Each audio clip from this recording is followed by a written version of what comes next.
and welcome back to Linda Tina TV. If it's not your first time here, if it is your first time, hello there, how are you doing? Remember to subscribe. I'm on my way to 5,000 subscribers, so it would be great if you click on that subscribe button and also turn on the notification bell just so that you're notified when I post a new video. Now, I was recently in Santorini for my birthday. That was a lovely weekend. There is a video on that if you haven't watched it already, and if you're coming from that video to watch this one, well, that's fantastic. So even on my Instagram, the handle is down there if you want to join the family. People were asking me about Santorini, where to go, what to do, how it was. So I thought I'd just make this video because I also discovered a few things from the things we see on social media.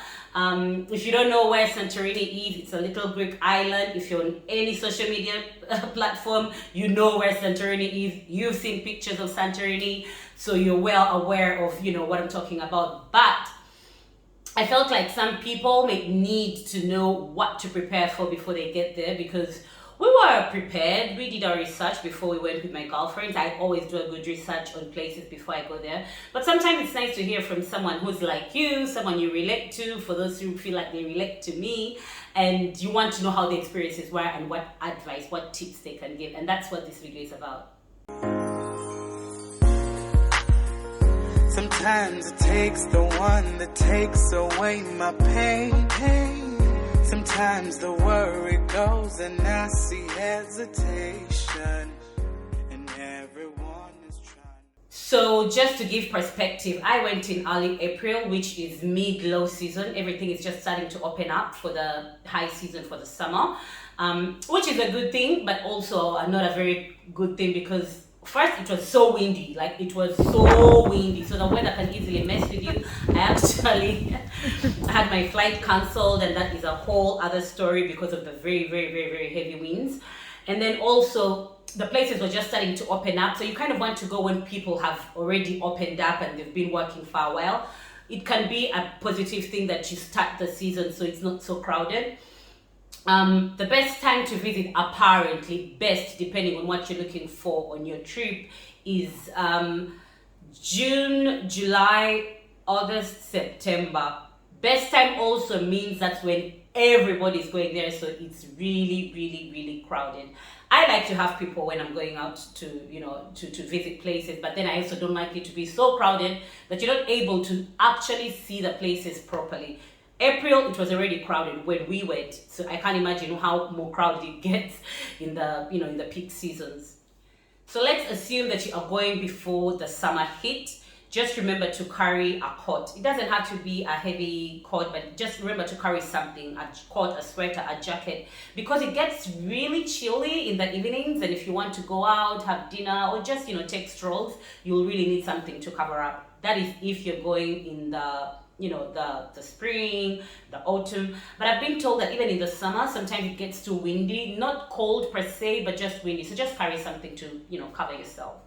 Next is for my ladies who love wearing heels. Now, you've probably heard about this before. We did our research before we went to Santorini. We knew that you really need to carry walking shoes if you want to walk properly.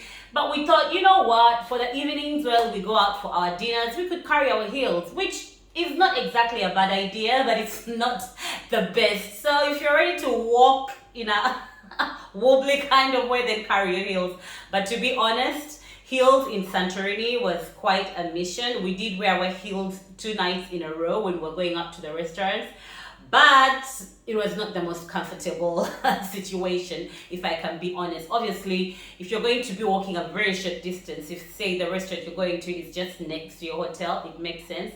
If you have to walk a distance on that marble, just have a look at what happened to me when I had to cross over a strange cliff to get to the restaurant. I had to remove my shoes, guys. I had to remove my shoes. Yeah, that's how bad it can get. That's the Santorini they don't show you on social media. Anyway, just carry comfortable shoes, please, for your own sake. When it comes to the prices, to be honest, I expected way higher prices at the restaurants, even accommodation. but I went in the mid-low season. I went in April, at the beginning of April, so I know the prices get really high. And so if you want to see Santorini and you're on a budget, you don't want to pay the peak prices, I would suggest you go in the what is supposed to be the low season. It's low, but it's actually a time you can really enjoy even more than the very peak seasons when there's so many people. So yeah, I didn't think the prices were as high as I've been told, or as high as I've seen on some blogs. So if you want to plan a trip to Santorini, don't be scared about the prices. It's actually very, very doable. Just to give you an example, we went to a restaurant that's supposed to be one of the best on the island, and we paid about 40 euro each, 35 euros, something like that. And we had a first course, a second course, we had about 2 bottles of wine and a dessert. I thought that was very fair. You'd never pay something like that for a 3-course meal, wine here in Milan. Obviously, it depends also where you want to stay. There are cheaper accommodations. If you want to stay at the places with the best views, you're gonna pay a price for that. But again, low season, high season, mid-season, it changes a lot. I'll quickly mention about the safety, because someone on Instagram asked me how safe is it to travel as girls, as women, or as a single traveler. I don't really travel as a single traveler. It's not exactly my thing, even if I'm yet to do a solo trip. But we didn't feel unsafe in any way. If anything, Santorini felt so safe. We went out for drinks till late in the night, and we were just walking from the bars to our hotels, to the restaurants, and it never felt unsafe at all. So don't worry about safety over there. There is always the question of where should we stay? So many people have asked me that as well when I posted my pictures. Well, honestly, you could stay anywhere because they are so close. Like, the little towns are so close. Santorini is really small, so you can stay anywhere and reach the other places very easily by walking or just a 10-20 minute taxi. We stayed in Fira, which is the capital of the island, and also where there's more action. So it also depends what kind of trip you're going for. If you're going for the more quiet, romantic kind of trip, you want to stay in Aya. We were staying in Fira because we wanted action, because we wanted to be close to, you know, where there's the life. And yeah, it's closer to the bars and there's more restaurants over there. If you're looking for action, depends on what your holiday is set up like. That being said, the best sunsets are in Aya. Now, I used to wonder when people say, oh, the sunset there is way better than the sunset there. And even when I'm thinking, we're looking at the same sky. We're just 20 minutes apart. How is the sunset there better than the sunset on the other side? Well, I saw it with my own eyes. The sunset in Aya was magical. It was magical, and if you ever make it to Santorini, make sure you check that sunset out. It was magical. We saw wonderful sunset from the balcony of our apartment in Fira, but I don't know, something about the sunset in Aya was just dreamy. Now, about car rentals, I think it's better if you rent a car to see more places, especially on your own, without having to depend on the bus or whatever. We didn't take any of the buses. We took cabs, but we're also there for a short time.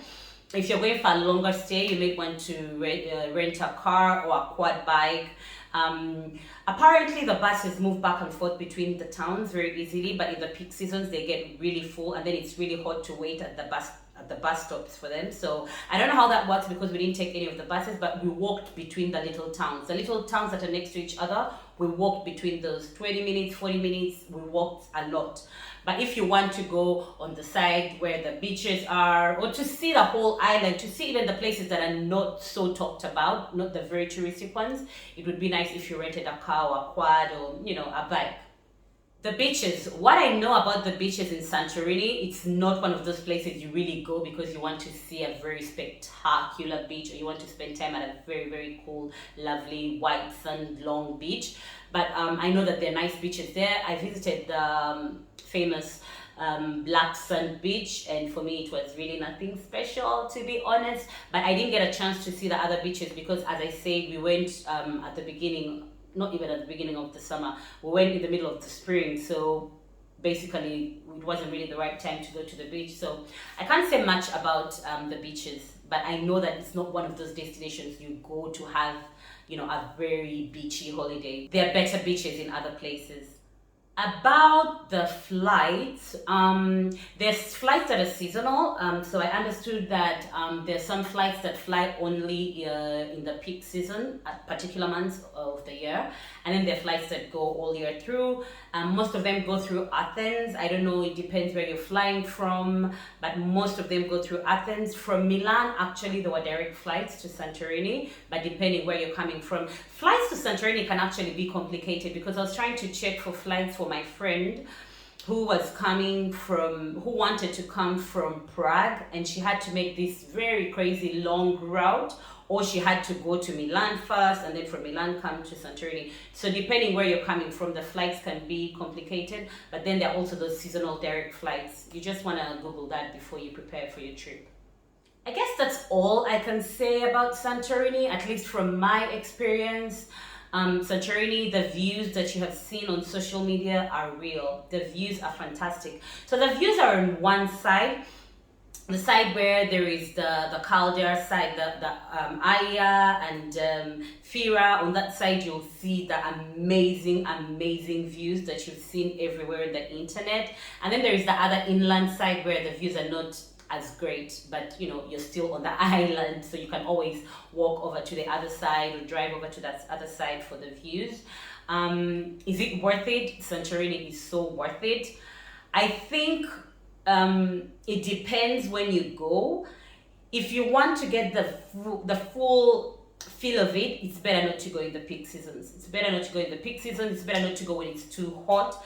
But also, if I could do it again, early April was a little too early. The wind was crazy. It got chilly sometimes. It drizzled some days, but it was fine. It was fine. It was still an amazing trip that I would recommend to anyone. It's a place that I'll probably go back. So the Greek people were fantastic. These people are really nice. They're very hospitable. They're very kind. They're very friendly. When it comes to the nightlife, if you're into that, there were so many nice little bars and drinking areas, and the food was great. There's lots of salad, the Greek salad, the famous Greek salad.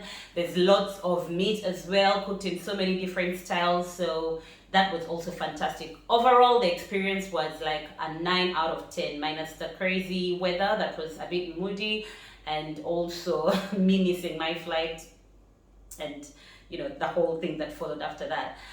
If you want to ask me any more questions, you can leave them down in the comment section. Otherwise, see you on my next travels. Bye.